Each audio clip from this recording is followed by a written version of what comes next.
Punya mini PC tapi pengen main game berat? Tenang, solusinya rakit PC. Enggak ya, ini solusinya pakai GPU eksternal. Ini mini PC Intel NUC, spesifikasinya Core i5 7620U i5 Gen 7, dipasangin eksternal GPU RTX 3080 via slot NVMe. Jadi buat kalian yang punya mini PC jangan dibuang, kasih saya aja. Siapa juga ya yang mau buang mini PC? Dan tentunya selain mini PC, laptop juga bisa menggunakan cara seperti ini, menggunakan slot NVMe untuk dipasangin GPU eksternal. Sebelumnya saya juga sudah pernah buat videonya cara pasang VGA card eksternal di laptop menggunakan slot M2. Jadi buat kalian yang belum nonton bisa kesini dulu, tapi ada beberapa kelemahan di video saya yang ini. Salah satunya itu ribet, udahnya makan tempat, dan performanya kurang maksimal. Nah, di video ini jauh lebih simpel karena saya pakai docking eksternal GPU dari AOStar yang sudah built-in power supply, nggak tanggung-tanggung. Ini power supply-nya 8000 watt. 800 watt.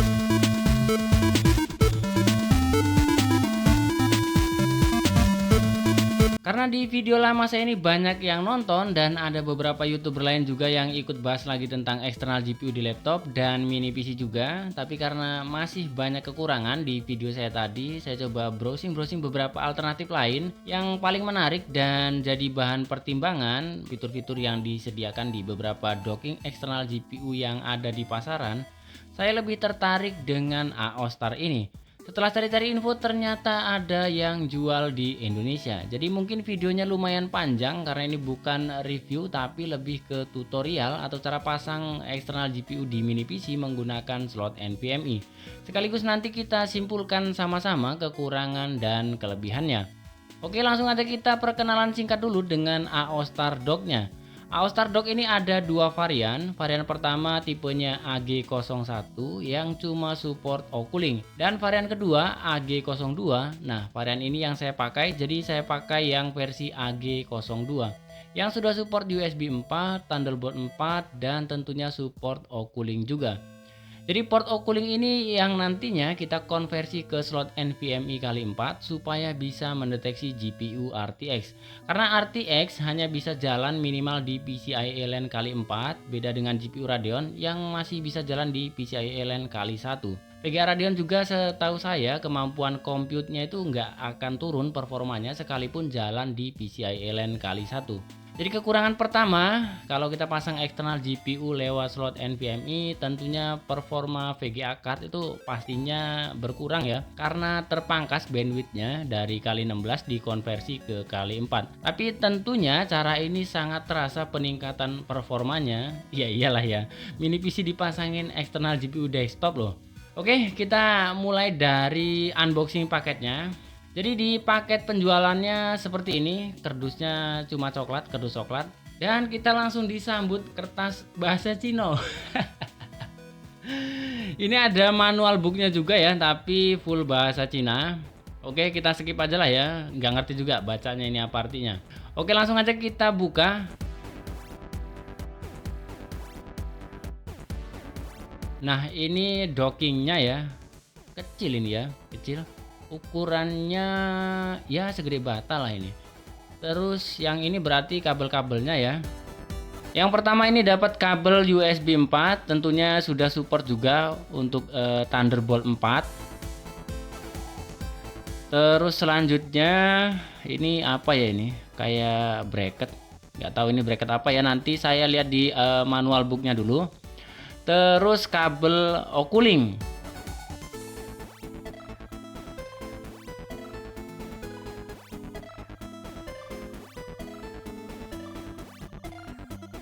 Udahnya kita juga dapat 3 kabel power supply PCIe 8 pin 3 buah.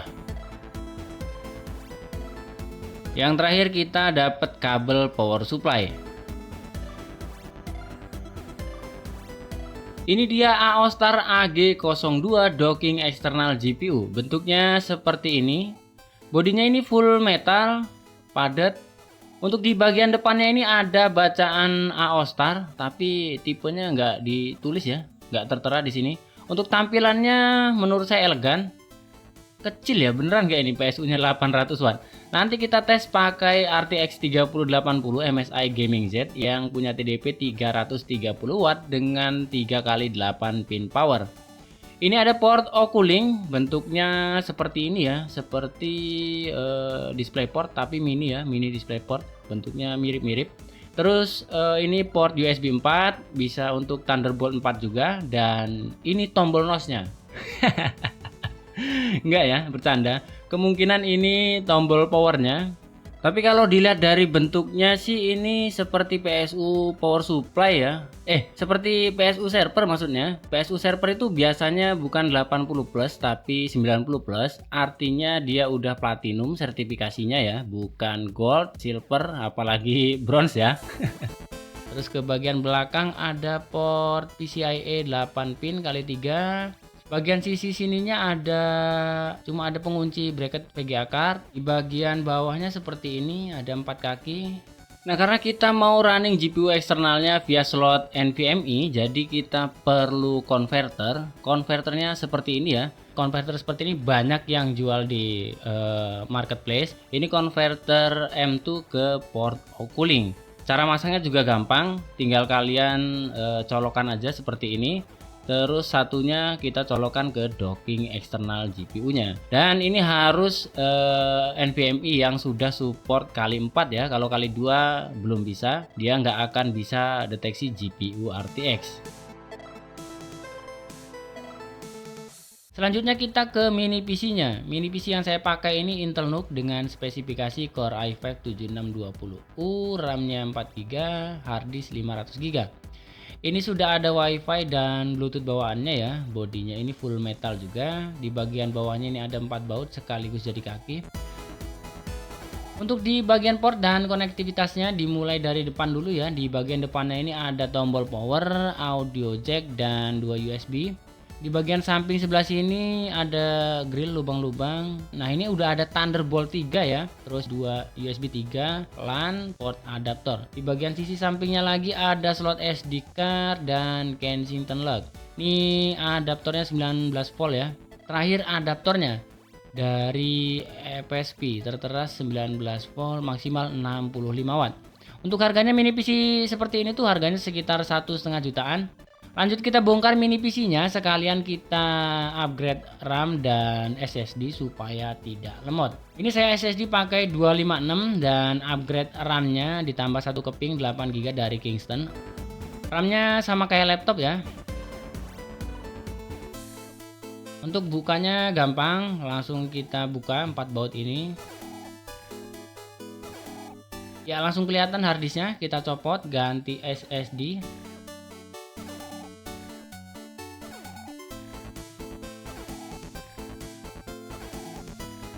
Lanjut kita upgrade RAM-nya. Ini masih ada 1 slot kosong. Bawaannya 4GB merek Pigen. Oh, tapi ini single rank ya, sejajar.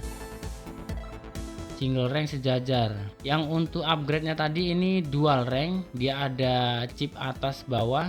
Nggak masalah sih ya, nggak masalah, kita pasang aja.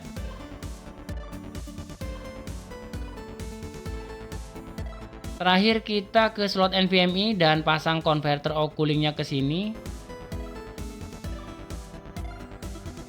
Jangan lupa dibaut. Nah, ini jadinya nggak bisa ditutup ya. Solusinya kalian mungkin bisa lobangin ya di sini, daerah sini, pakai gerinda untuk lewat kabelnya ini. Tapi kayaknya ribet amat ya. Sementara ini kita tekuk aja aluminiumnya ini ya, nggak akan rusak. Yang penting SSD-nya bisa masuk. Ya jadi begini, nggak apa-apa ya. Nanti tinggal dilurusin lagi pakai tang kalau sudah selesai. Itu nggak ngerusak ya, karena ini aluminium.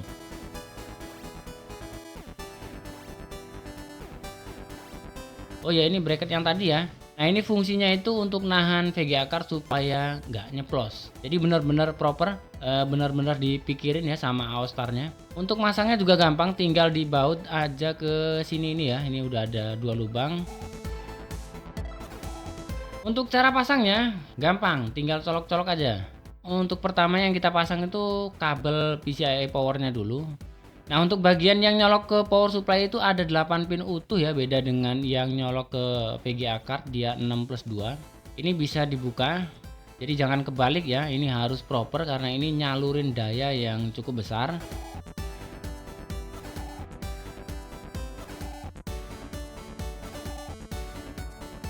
Kalau udah tinggal kita pasang VGA cardnya.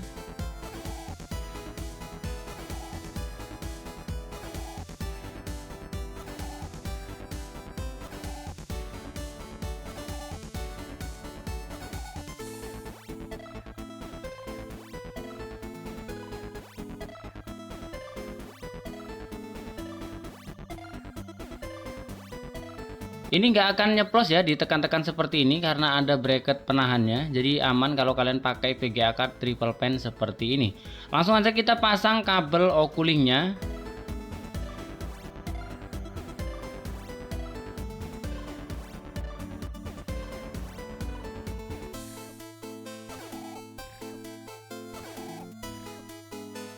Jadinya seperti ini setelah terpasang. Rapi, nggak berantakan. Tapi menurut saya sih lebih rapi lagi kalau port Oculink dan USB 4 ini ditaruh di belakang ya, jadi kelihatan lebih clean. Untuk cara ngidupinnya, jangan lupa colokan dulu kabel displaynya ke VGA card. Yang pertama dihidupkan itu dockingnya dulu. Ini kabel power docknya saya colok ke wattmeter juga supaya nanti kita bisa lihat daya yang ditarik VGA cardnya. Jadi tombol yang di sini ini nggak ngaruh ya, nggak tahu ini tombol apa ini, harusnya tombol power sih tapi nggak ngaruh ini. Dia kalau dicolok listrik langsung nyala docknya ya. Terus kalau sudah baru kita hidupkan mini PC-nya. Nah seperti ini, kita tunggu Intel NUC. Oke. Ini sebelumnya sudah saya install driver ya, udah terdeteksi RTX 3080.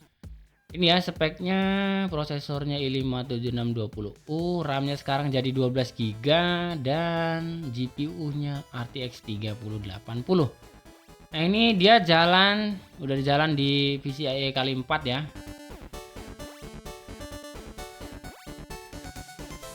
Oke, selanjutnya kita tes di penggunaan gaming. Kita tes di game yang pertama, GOW di settingan ultra 1080p. Harusnya sih 2K ya, tapi karena keterbatasan alat, saya adanya cuma monitor 1080p. FPS-nya mantap. Ini ultra loh. PC-mu yang 5 juta itu nangis main GOW di settingan ini. Iya, PC 5 juta paling apa loh VGA-nya? 1660 Super Ultra. Waduh. Bisa kalian lihat di sini GPU-nya cuma terpakai 46% ya usage-nya, tapi CPU-nya 100%. Ya pasti bottleneck lah ya. Ini harusnya main di 2K supaya GPU usage-nya lebih maksimal, tapi saya belum punya ya monitor 2K. Jadi untuk ngakalinnya kalau sudah bottleneck CPU ya harus naikkan settingannya ya, jangan malah diturunkan. Kalau diturunin sih harusnya nggak berpengaruh ya CPU usage-nya. Tapi ini smooth sih, masih smooth ya, nggak ada patah-patah, aman sih ya. Untuk FPS-nya juga stabil. Bisa kalian lihat juga daya yang ditarik sampai 300 watt. Ini daya yang ditarik VGA aja ya.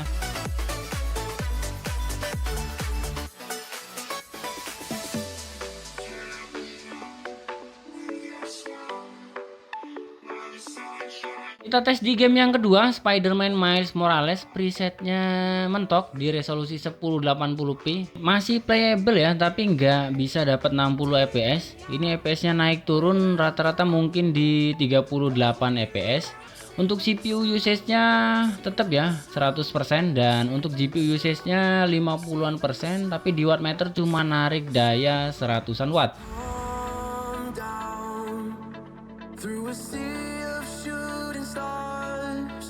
Like a rocket to my heart, release me, reach out from the midnight moon above, like a raging war undone, release me.